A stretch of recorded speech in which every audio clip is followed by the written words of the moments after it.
À 9500 km de Paris, dans les profondeurs de la forêt équatoriale guyanaise, environ 1000 militaires des forces armées en Guyane luttent contre l'orpaillage illégal aux côtés des forces de gendarmerie. Immersion au cœur de l'opération Harpie.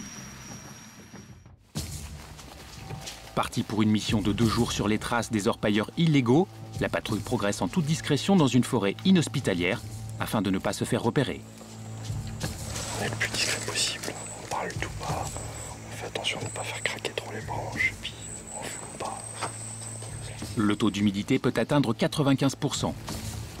La végétation dense, le terrain escarpé, le poids des équipements oblige les hommes à avancer lentement, environ 1000 mètres par heure.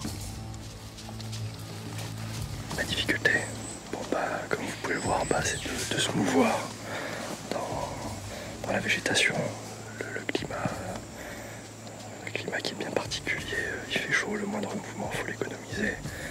Pour un rien, on transpire, vous voyez, on est déjà tous mouillés. Voilà, déjà ça, puis on voit pas grand chose à travers les arbres, on n'y voit pas, vous voyez, on voit pas à 20 mètres. Les renseignements reçus avant le départ en mission s'avèrent exacts. La patrouille découvre la scierie clandestine des orpailleurs illégaux. Le matériel trouvé sur place sera détruit.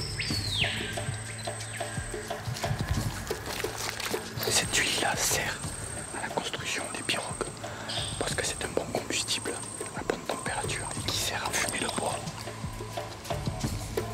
L'impact écologique est moins important dans le sol qu'en incinérant.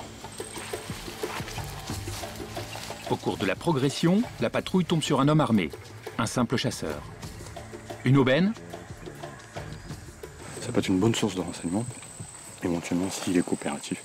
Et éventuellement, des fois, il peut nous donner des renseignements, une photographie instantanée de là où on nous trouve et éventuellement nous dire s'il y a une activité par le bruit qu'il aura entendu ou les mouvements de personnel ou de véhicules de partant, si on a été décédé. En fin d'après-midi, alertés par des bruits inhabituels au loin, les hommes de tête se mettent à courir, armes à la main. La patrouille découvre un site d'orpaillage illicite récemment abandonné. Les orpailleurs illégaux, surpris, ont laissé mercure et matières aurifères sur place. Le bilan est conséquent, le matériel sera saisi ou détruit. Ils ont une faculté de réparation, d'adaptation, c'est incroyable.